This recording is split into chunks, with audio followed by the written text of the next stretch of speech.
Shalom Bapak Ibu, Saudara-saudara yang dikasihi Tuhan.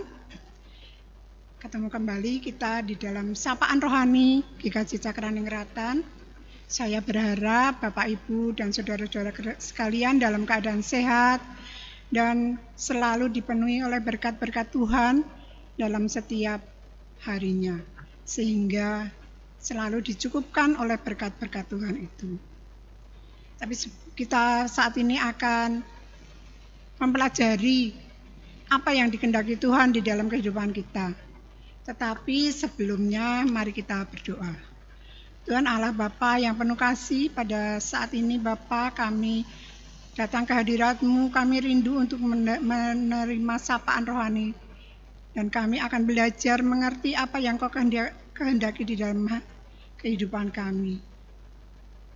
Mampukanlah kami Tuhan untuk kami mengerti apa yang Kau kehendaki dalam kehidupan kami dan kami dapat menjalankan dalam setiap hari kehidupan kami. Terima kasih Tuhan. Haleluya. Amin.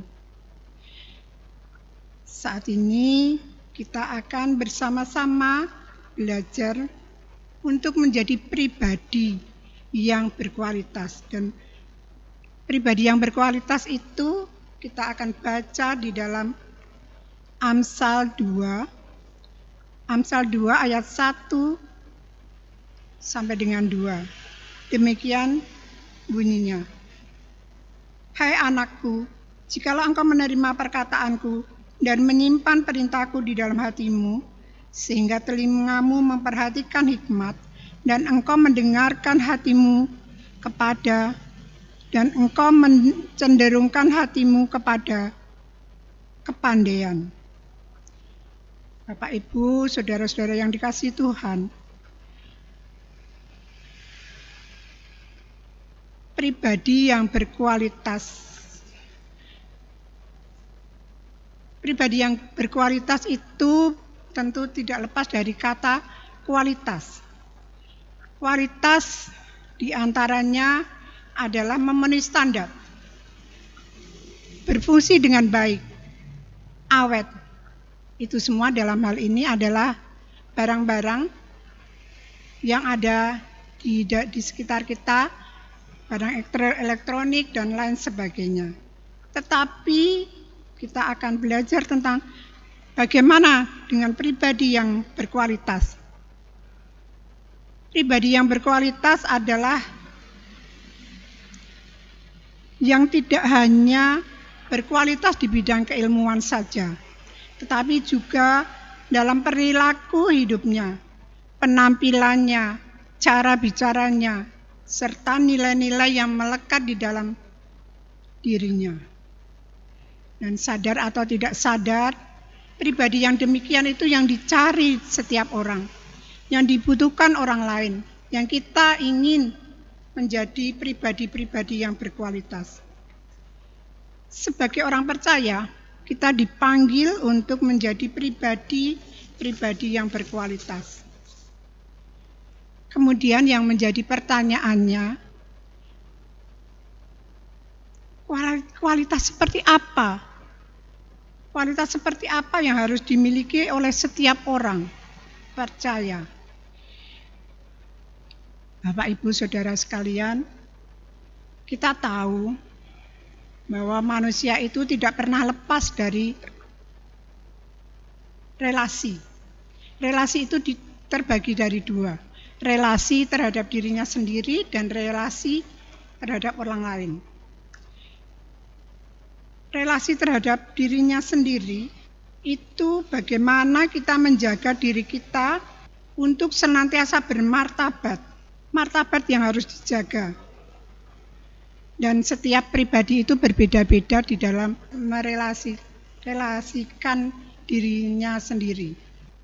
Nah, mari kita lihat kisah tentang Daniel. Daniel seorang pemuda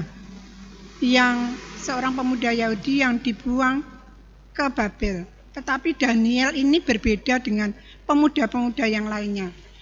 Daniel ini pribadi yang sangat berkualitas karena dia tidak mau menajiskan dirinya dengan makanan-makanan yang diberikan oleh raja, makanan ataupun anggur yang diberikan dari sisa makanan dan anggur raja. Tetapi Daniel menjaga dirinya sendiri, dan juga Daniel bisa menggunakan kemampuannya. Daniel punya kemampuan yang luar biasa, karena di dalam kisah Daniel itu, Daniel diminta untuk meramal mimpi sang raja. Nah, Daniel bisa mempunyai kemampuan, dan kemampuannya itu dipakai pada saat yang tepat, dan juga pada saat yang tepat juga dia menegakkan imannya. Bagaimana dia sebagai orang percaya, dia tidak mau menajiskan dirinya. Monggo Bapak Ibu Saudara sekalian bisa melihat, membaca kitab Daniel, bagaimana kisah Daniel. Itu bisa dibaca di dalam kitab Daniel. Semuanya yang dilakukan oleh Daniel itu bukan dari dirinya sendiri, tetapi Daniel senantiasa menyelaraskan dan menyerahkan semuanya itu pada tangan Allah. Sehingga Daniel selalu diperhitungkan, dan keberadaannya itu senantiasa dibutuhkan di dalam 3 pemerintahan Babilonia, Media, dan Persia.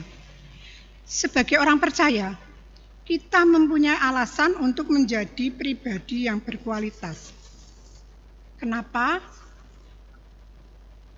Karena dengan menjadi pribadi yang berkualitas, kita akan bisa memancarkan citra Kristus yang terus-menerus memperbarui iman dan ilmu. Bukan hanya iman, tapi ilmu, pengetahuan, wawasan. Kita senantiasa memperbarui. Walaupun kita mungkin saat ini sudah tua, karena memperbarui iman dan ilmu itu bukan hanya terbatas dari anak-anak yang muda, tetapi juga kita yang sudah lansia pun juga diminta untuk senantiasa memperbarui iman kita dan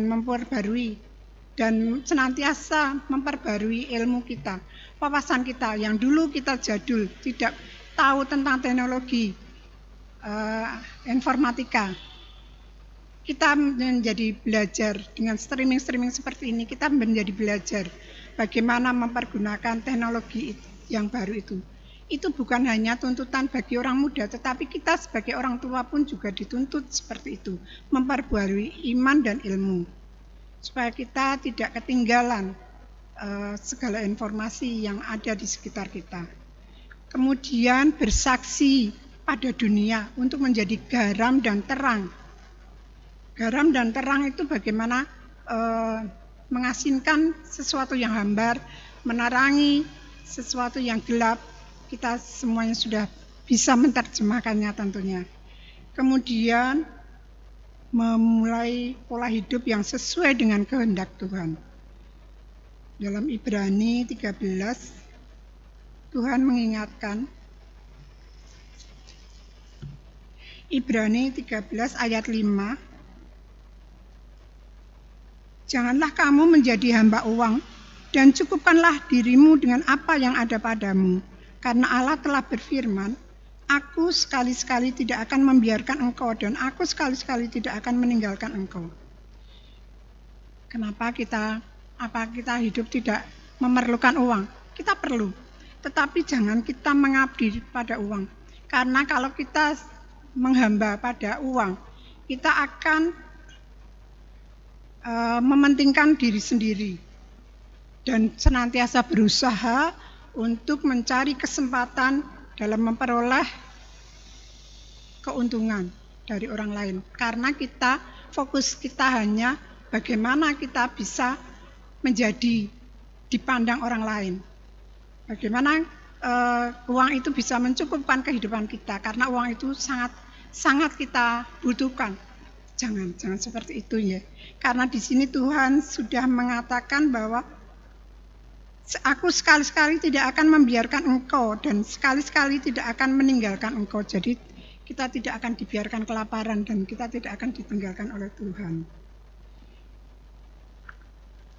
Dalam menghadapi situasi seperti ini kita seringkali dihadapkan dalam tantangan untuk menghalangi bagaimana kita menjadi pribadi yang berkualitas. Tentunya gemerlap dunia ataupun kebutuhan dunia itu seringkali menyilaukan kita sehingga kita tidak bisa maju menjadi pribadi yang berkualitas. Tapi tentu kita akan senantiasa berusaha dengan pertolongan Tuhan. Bagaimana kita menjadi pribadi-pribadi yang berkualitas di hadapan Tuhan dan berkualitas di hadapan masyarakat. Kita akan menjunjung tinggi kejujuran. Pribadi yang berkualitas itu menjunjung tinggi kejujuran, kepercayaan orang lain, dan selalu membentengi diri dengan iman. Jangan sampai ada orang Kristen korupsi, orang Kristen menjadi terpenjara karena kita banyak hutang atau karena memenuhi kebutuhan kita yang sebenarnya bukan kita perlukan. Bapak, Ibu, saudara-saudara yang terkasih, kita akan senantiasa belajar membentengi diri dengan iman supaya kita tidak mementingkan diri sendiri. Dan semuanya itu memerlukan proses yang tidak mudah. Tetapi kita akan senantiasa belajar untuk menjadi pribadi yang berkualitas seperti yang dikehendaki Tuhan. Haleluya, amin. Tuhan memberkati.